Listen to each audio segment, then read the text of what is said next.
Un análisis a nuestra realidad a partir de lo que publican, no publican las redes sociales, los canales de comunicación y también un conjunto de periódicos en todo el planeta. Vamos a empezar con las portadas, con noticias importantes que dan cuenta de nuestra realidad latinoamericana. La tercera de Chile, la noticia más importante, evidentemente que marca un nuevo hito en la política de derechos humanos, es que el Congreso aprobó el matrimonio igualitario, como dice la tercera, tras 4 años de trámite. Pero si se trataran de temas de seguridad, evidentemente se arreglarían prácticamente en menos de una semana, en máximo 2 meses. Pero esto que ha generado un gran debate también, evidentemente generó en simultáneo la toma de conciencia alrededor de los derechos de las personas que optan por tener un matrimonio con sus parejas de muchos años, que han sido varias, centenas, y creo, si no me equivoco, que es el 9º país en América Latina que adopta esta medida, por una vía, por la otra, pero efectivamente queda garantizado el matrimonio igualitario. La otra noticia que se destaca en la tercera de Chile este miércoles 8 de diciembre del año 2021 es que la inflación se encamina a cerrar el 2021 en torno al 7%, su mayor nivel en 13 años, es decir, desde finales de la década pasada no se había visto una inflación de esa dimensión y no creo, como dicen algunos de los analistas que han comentado este tema, no ahora, sino desde algunos días para atrás, que no solamente corresponde a lo ocurrido con la pandemia, porque efectivamente la inflación no está determinada por las causas que ha generado la pandemia, sino por las circunstancias del encarecimiento que ha generado incluso la empresa privada alrededor de determinados productos, porque efectivamente han aprovechado de esta situación. En la parte superior, lo que sí es importante destacar es que avanza la campaña electoral. Gabriel Boric, en reunión con los evangélicos, ha dicho no le tengan miedo a nuestros aliados. ¿Y quiénes están detrás del nuevo plan de gobierno de Katz? Porque el señor Katz tenía un plan de gobierno cuando afrontó la primera vuelta y ahora se ha replanteado otra, como lo ha hecho, por ejemplo, lo hizo en su momento Guillermo Lasso, cambia para poder ganar, aunque después el plan original lo pondrá en práctica si gana la presidencia. Y también la polémica visita de Leopoldo López a la Constituyente. ¿Qué hace el señor Leopoldo López, que es uno de los investigados por la justicia venezolana, en la Constituyente de Chile? No es intromisión, pero si fuese otro, si fuese un venezolano que asiste allá del Partido Socialista Unido de Venezuela, efectivamente haría un escándalo. Pero el señor Leopoldo López parece que tiene carta libre para moverse por el mundo a pesar de lo que se le investiga en Venezuela. Pasamos ahora a la República, noticia importante, lo ocurrido anoche de ayer. Es hora de corregir errores, dice el presidente, antes de la incompetencia y la corrupción, antes que la incompetencia y la corrupción terminen con su gobierno. Este es un módulo que no se entiende fácil para leerlo de esa manera, pero la primera frase está en el antetítulo, la frase principal en el título principal y la continuación, es decir, más que un titular es una nota, hay que leerla así, voy a leerla como se debería entender, no como se debería poner. Antes que la incompetencia y la corrupción terminen con su gobierno, es hora de corregir errores. Presidente, tras fracaso de intentona de vacancia de Keiko López Aliaga y de Soto. Titular que está mal colocado, pero bueno, vamos a tratar de entender. Lo importante es que el día de ayer no se obtuvo la mayoría para buscar colocar al presidente en vacancia y con eso sacarlo del poder. Y ahí tienen ustedes el resultado de lo que ha hecho la derecha mediática y la derecha política de Perú. La República, con ese titular, lo que da cuenta es más bien del otro lado, es decir, consideran que el presidente ha cometido errores, pero si ni siquiera le han dejado gobernar. Incluso sacan un ministro y le piden que salgan 2 más.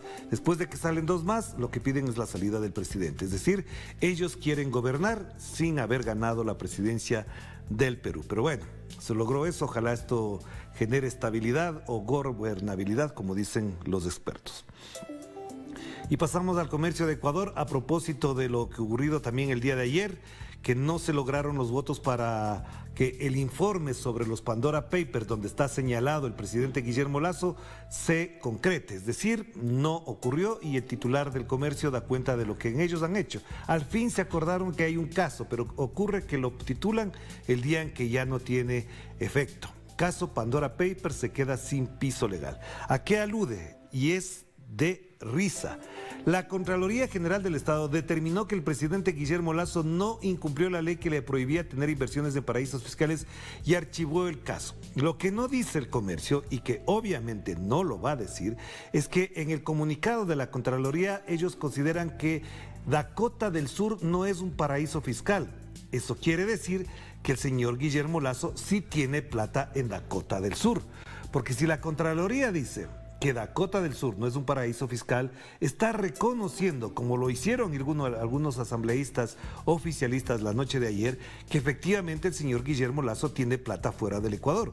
Y lo que se aprobó en la ley del 2017 es que quien aspire a la presidencia o a cualquier cargo público o ejerza cargo público no puede tener plata fuera del país. Y por una cuestión de ética debía repatriar. Pero ahí está. Se tomó la decisión por la mayoría oficialista. Esto dice el comercio además. Esta medida tomó por sorpresa a una asamblea que se había enredado en una investigación sobre este tema. ¿Quién dijo que se había enredado? ¿Cuál es el enredo que tuvo la asamblea para adoptar esta decisión? ¿De cuándo acá califican un enredo algo que estuvo sumamente claro? Porque por 105 votos la asamblea le pidió a la Comisión de Garantías Constitucionales una investigación. La presentó el informe y se votó. Entonces, ¿de dónde sacan el enredo? Y al final, para cerrar, la cerecita del pastel, el comercio dice: el correísmo no logró apoyo para destituir al presidente. El correísmo no fue. El informe pedía a la asamblea que se votara y se obtuvo 61 votos de 70 que eran necesarios. ¿Cuántos tiene el correísmo como califica el comercio? Porque no se llama correísmo, es el bloque de la Revolución Ciudadana. Tiene 47, es decir que esos 13 o 14 votos, ¿de dónde salieron?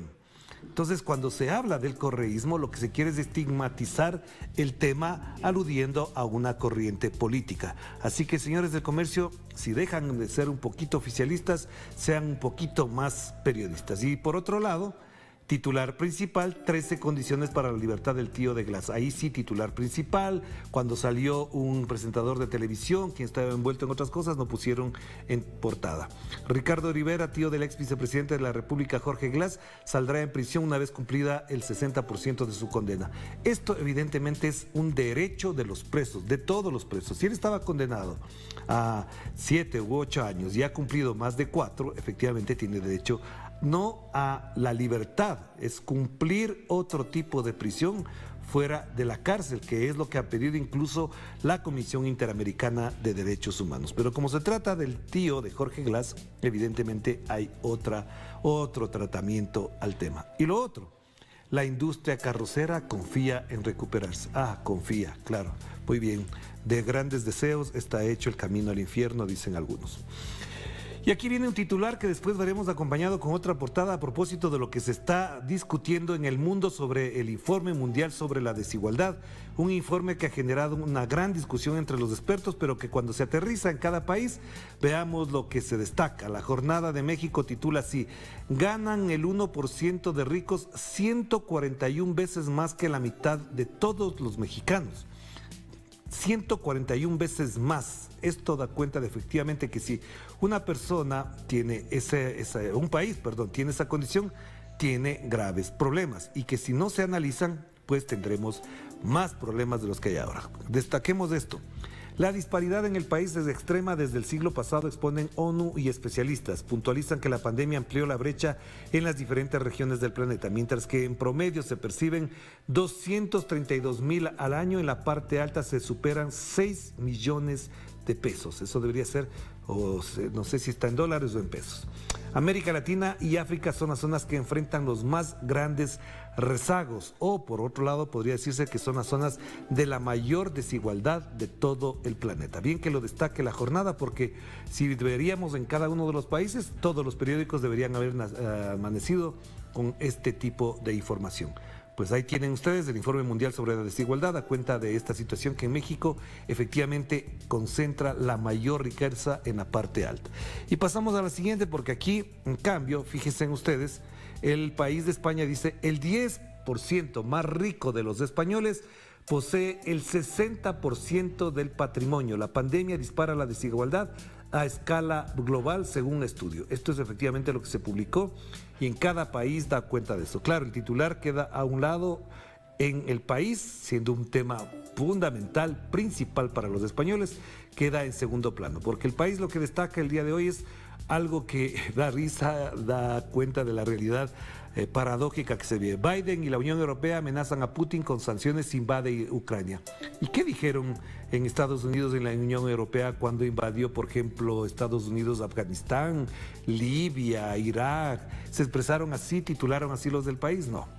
Una amenaza que se convierte prácticamente en condena. El presidente de Estados Unidos expresa al presidente ruso su apoyo a la soberanía e integridad del país en conflicto. Von der Leyen se suma a la presión contra Moscú. Presión contra Moscú. El típico lenguaje guerrerista cuando se trata de seguirle o hacerse eco de lo que dice Estados Unidos.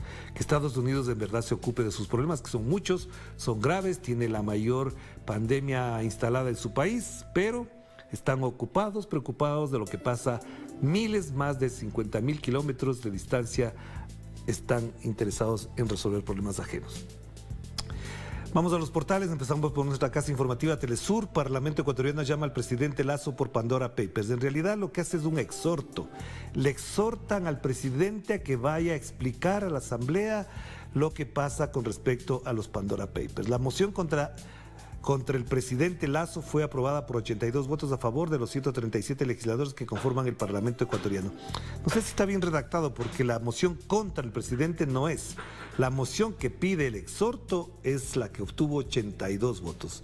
Quienes se negaron, los oficialistas, pero con esto en la práctica, como ya se notaba la noche de ayer, es un saludo a la bandera. El presidente irá, se vanagloriará de ser el que tiene plata, que ha luchado con toda su vida por tener plata, pero nunca dirá por qué tiene plata en Dakota del Sur, que es lo que efectivamente incluso los reporteros de este consorcio internacional de periodistas han destacado. Dakota del Sur es considerado un paraíso fiscal.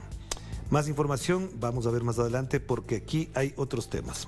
Este que también da cuenta de un hecho importante, fue nombrado ya o ratificado Olaf Scholz como nuevo canciller de Alemania, es decir, es como si fuese el presidente de Alemania. Reemplaza a Angela Merkel después de 16 años en el cargo. Olaf Scholz es un líder, un dirigente político de centro, derecha, para algunos el centro no existe, pero se autocalifica de centro derecha y sobre él pesan muchas expectativas de lo que además para él significará sobrellevar la imagen que ha instalado en Alemania y en Europa, particularmente Angela Merkel. Ahí tienen ustedes. Más información que destaca Sputnik, este portal importante de información. Congreso peruano rechaza la moción de vacancia contra el presidente Pedro Castillo y también Australia se suma al boicot diplomático contra los Juegos Olímpicos de Invierno en Pekín 2022. Se suma al boicot diplomático. Ah, qué bueno. Claro, lo dijo Estados Unidos y enseguida Australia se suma. La agencia española EFE, la derecha peruana, fracasa en su primer intento por destituir a Castillo. Y bien que lo diga EFE, es el primer intento porque vendrán otros más y sabemos efectivamente a dónde irán a parar. Es decir, a la búsqueda de ingobernabilidad, a la búsqueda de acabar con la democracia peruana, como ya lo hicieron con otros dos presidentes. Pero en este caso pesa mucho quienes están detrás de todo esto. En el costado derecho, Biden amenaza a Putin con sanciones y un refuerzo de la OTAN si ataca Ucrania. ¿Está comprobado que quiere atacar Ucrania?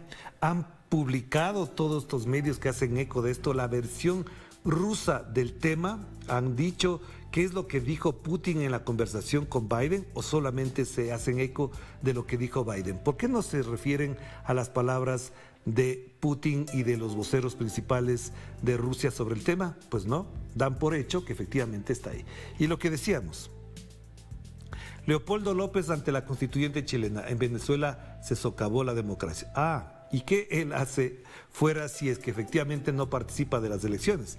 Y ahí lo tienen, sentado, plantado en la constituyente chilena. Una vergüenza, una mancha para la constituyente haber dejado entrar a este señor, pero bueno, también es parte de su rol el que tiene que cumplir la constituyente. Y vamos cerrando con lo que destaca la Deutsche Welle, el medio de comunicación público de Alemania. Olaf Scholz ya es el nuevo canciller de Alemania. Ustedes lo pueden apreciar ahí.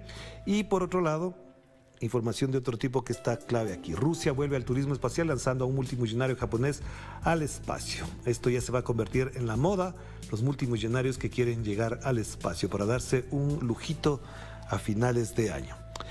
Hasta ahí llegamos en esta primera parte, nos vamos a nuestra primera pausa y enseguida volvemos con más de Enclave Mediática.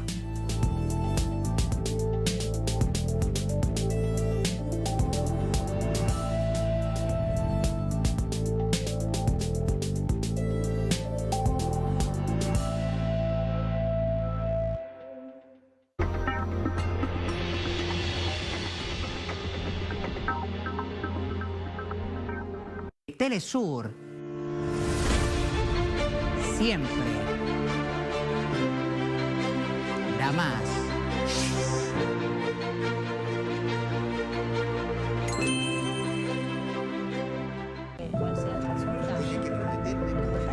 Miradas profundas llenas de luchas e historias, luchas que trascienden generaciones. Conoce las realidades más profundas a través de sus protagonistas en